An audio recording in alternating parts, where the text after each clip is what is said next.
नमस्कार। जय हिंद, जय भारत, वंदे मातरम।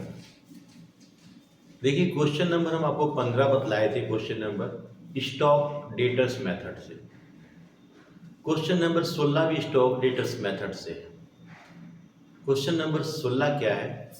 हेड ऑफिस मुंबई है और इसका ब्रांच चेन्नई में है, और चेन्नई को ये जो माल भेजता है कॉस्ट प्लस 20% जोड़ के भेजता है। तो इसमें भी हम लोग क्या करें, इस क्वेश्चन को भी बोला स्टॉक और डेटर्स मेथड से बनाने के लिए। तो स्टॉक और डेटर्स मेथड से क्वेश्चन को भी बताते हैं। इस क्वेश्चन में स्टॉक अकाउंट सबसे पहले स्टॉक अकाउंट बनाया जाएगा, जो कल भी पिछले लेक्चर में भी बतलाए थे मैं आपको। देखिए question number 16, in the books of head office Mumbai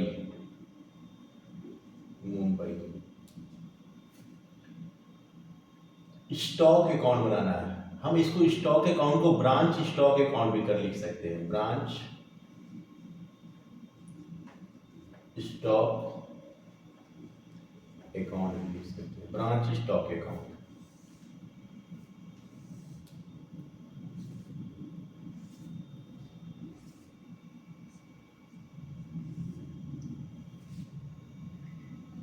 dear particulars amount rupees particulars amount rupees। सबसे पहले हम बताया था यहाँ पे टू बैलेंस बीडी लिखते हैं। अगर ओपनिंग स्टॉक है तो टू बैलेंस बीडी लिखते हैं। ओपनिंग स्टॉक हमेशा 1 तारीख वाला ओपनिंग स्टॉक होगा। क्वेश्चन में ओपनिंग स्टॉक 20,000 है, 20,000 रुपया। अच्छा, ये बतलाए हैं आपको कॉस्ट प्लस 20% ऐड करके सामान को बेचा जाता है। हेड ऑफिस भेजता है, समझ में आया कि नहीं? तो ओपनिंग स्टॉक हमारे क्वेश्चन में दिया हुआ है 20,000 रुपया, 20,000 रुपये ले लेंगे।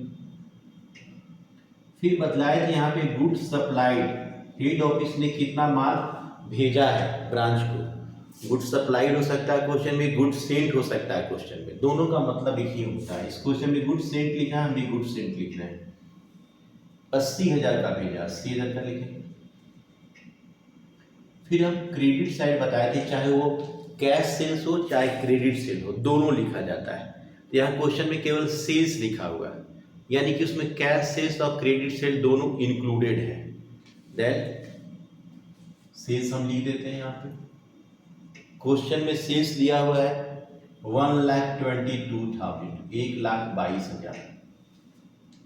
कभी कभी ब्रांच में क्या होता है ना, स्टॉक चोरी हो जाए। पहले सुनिए होता क्या है। हेड ऑफिस ने जितना माल भेजा, कुछ माल रास्ते में रह गया। कुछ माल जो रास्ते में रह जाता है इसको बोलते हैं स्टॉक इन ट्रांजिट, या रास्ते में नष्ट हो जाता है। कभी कभी क्या होता है ना, जब माल भेजा गया तो रास्ते में नष्ट हो जाता है, तो उसको बोलते हैं लॉस्ट इन ट्रांजिट। रास्ता में जो माल नष्ट हो गया है तो वो उसको हम क्रेडिट में दिखाते हैं। लॉस्ट इन ट्रांजिट, रास्ता में कितना का माल नष्ट हो गया है। क्वेश्चन में लिखा हुआ है 10,000, हम भी 10,000 लिखेंगे।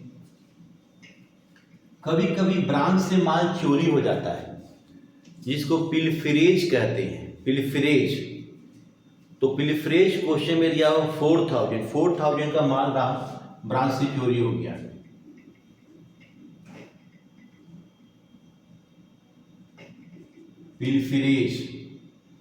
पिलफरेज कितना है?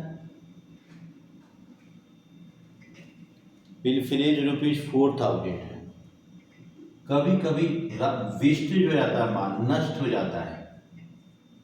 हो सकता है चूहा खा गया, हो सकता है कोई किसी भी कारण से वेस्ट हो गया।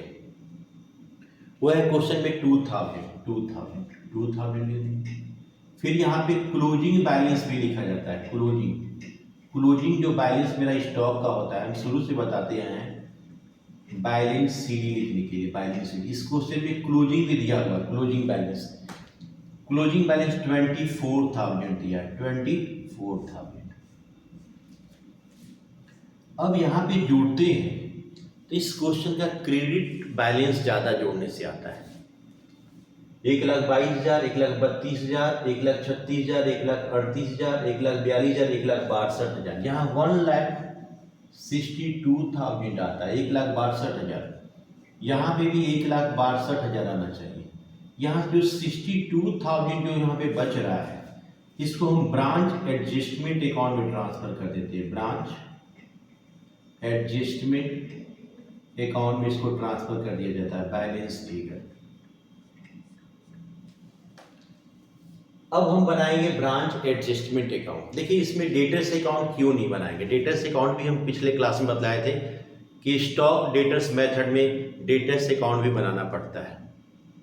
लेकिन डेटर्स अकाउंट बनाने के लिए इंफॉर्मेशन भी तो हमारे पास रहना चाहिए। ओपनिंग डेटर्स होना चाहिए, क्लोजिंग डेटर्स होना चाहिए, कैश रिसीव, क्रेडिट से, ये चारों में से कुछ भी नहीं है मेरे पास, तो हम डेटर्स अकाउंट नहीं बनाएंगे।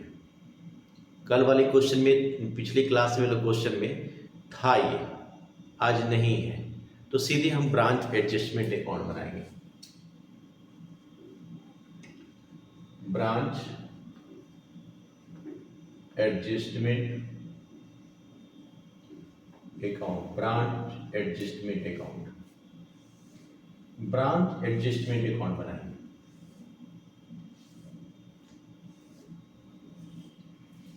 यहाँ पे डीआर, यहाँ पे पार्टिकुलर्स, यहाँ पे अमाउंट रुपीज, फिर पार्टिकुलर्स, अमाउंट रुपीज। सबसे पहले यहाँ पे हम बताए थे लोडिंग निकालेंगे। लोडिंग मतलब एडजस्टमेंट, जो दाम बढ़ा हुआ था उसको एडजस्ट करना पड़ता है। तो 25% कॉस्ट प्लस 25% दाम बढ़ा कर दिया जाता है। तो एडजस्टमेंट कैसे किया जाएगा, 25/125, 1/5 एडजस्टमेंट होगा। तो हमारे पास माल कहाँ है, डेबिट में यहाँ पे, तो दोनों का यहाँ पे करेंगे। Stock reserve, stock reserve, stock reserve 1/5 20,000 का 4,000। फिर गुड्स सेंट,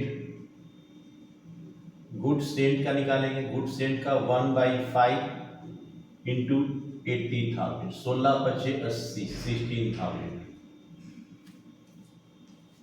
यहां पर माल क्लोजिंग है, इसका निकालेंगे stock reserve. Stock reserve 1/5 into 24,000, 4 बार में 20, 8 बार में 40, 4,800 रुपया।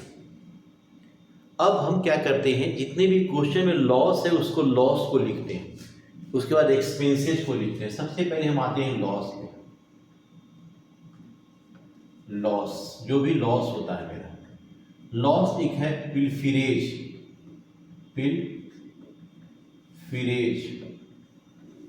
पिलफिरेज मतलब होता है चोरी हो जाना। चोरी हो गया, चोरी हो गया सामान कितने का, 4,000 का चोरी हो गया था सामान। वेस्टेज, 2,000 का सामान नष्ट हो गया था, वेस्टेज। इसके बाद लॉस्ट इन ट्रांजिट, अच्छा एक लॉस्ट इन ट्रांजिट का एडजस्टमेंट हम लोगों ने की। ये जो लॉस्ट इन ट्रांजिट है 10,000, इसका एडजस्टमेंट कर दिया जाए। Lost in transit, lost in transit का एडजस्टमेंट 10,000 का 1/5, 10,000 का 2,000 रुपया। अब देखिए था कितना, देखिए लॉस्ट इन ट्रांजिट को समझिए। लॉस्ट इन ट्रांजिट 10,000 का सामान मेरा रास्ता में नष्ट हुआ था, 1/5 इसका दाम बढ़ा हुआ था, तो 2,000 दाम बढ़ा हुआ था, तो 8,000 का सामान मेरा नष्ट हो गया था रास्ता में। लेकिन इससे हमको इंश्योरेंस क्लेम हमको मिल गया था। इंश्योरेंस क्लेम हमको जानते हैं कितना मिला था, क्वेश्चन में इंश्योरेंस क्लेम 6000 मिल गया था, इंश्योरेंस क्लेम हमको 6000 मिल गया। तो लॉस, इससे लॉस कितना हुआ, एक्चुअली में लॉस कितना हुआ मेरा 2000। यहाँ पे लिखेंगे ट्रांजिट में, ट्रांजिट मतलब रास्ते में कितना नष्ट हो गया मेरा माल, लॉस। रास्ते में जो माल मेरा नष्ट हुआ, एक्चुअली में उसका लॉस कितना था, एक्चुअली में उसका लॉस 2000 था। तो 2000 रुपये, क्योंकि उनको इंश्योरेंस क्लेम मिल चुका था, सब मिला के टोटल यहाँ पे 8000 रुपया हुआ। अब इस क्वेश्चन में एक्सपेंसेस दिया हुआ है, एक्सपेंसेस, तो एक्सपेंसेस दिया हुआ, उस एक्सपेंसेस को लिखें। एक्सपेंसेस क्वेश्चन में दिया हुआ है 32,000 लिखेंगे। और जब हम स्टॉक अकाउंट बनाए थे तो ये बैलेंस फिगर जो डेबिट में आया था, ब्रांच एडजस्टमेंट अकाउंट में उसको ट्रांसफर किए थे, तो ये डेबिट में है, वहां जाएगा तो क्रेडिट में हो जाएगा। तो कहां से ला रहे हैं इसको, तो ब्रांच स्टॉक अकाउंट से, ब्रांच स्टॉक अकाउंट से इसको लाया जा रहा है। कितना भाई 62,000। यहां हम जोड़ते हैं 82,000 आया, तो सबको जोड़ने से मेरा 82,000 आया। यहां पे भी मेरा 82,000 आना चाहिए, 82,000 आना चाहिए। देखते हैं कितना आता है, 46,800, 205। यहाँ पे 35,200 रुपया घट रहा है, टू ये प्रॉफिट एंड लॉस हो जाएगा, ब्रैकेट में प्रॉफिट। ये क्वेश्चन कंप्लीट हो गया। देखिए हमको लगता है ब्रांच अकाउंट जितना बतलाया उतना सफिशियंट है। इसके बाद होलसेल ब्रांच है, जो कभी आता भी नहीं है क्वेश्चन में, परीक्षा में एग्जामिनेशन में नहीं आता है लगभग। तो इतना सफिशियंट है ब्रांच अकाउंट में, इतना क्वेश्चन का जानना जरूरी था। और भी पूरा क्वेश्चन अगर जानना होगा तो हमारे वेबसाइट में आप जो देख सकते हैं, लेकिन इतना सफिशियंट है। तो कल हम मिलते हैं नए चैप्टर के साथ। ध्यान रखिए, सभी स्टूडेंट को पॉजिटिव चीज को एक्सेप्ट करना चाहिए, नेगेटिव को नहीं। ध्यान से पढ़ना है, अच्छे से पढ़ना है, नेगेटिव की तरफ जाना नहीं है आपको। लेकिन नेगेटिव क्या होता है, अपने आप खींचता है, लोगों को नेगेटिव तुरंत एक्सेप्ट कर लेते हैं। अब जैसे एक पिक्चर में जो भी है, एक हीरो आते हैं माथा पे शराब का बोतल लेके, गाना गाते हैं, गाना का कोई मीनिंग किसी को समझ में नहीं आ रहा, लेकिन सब उसको एक्सेप्ट कर रहे हैं।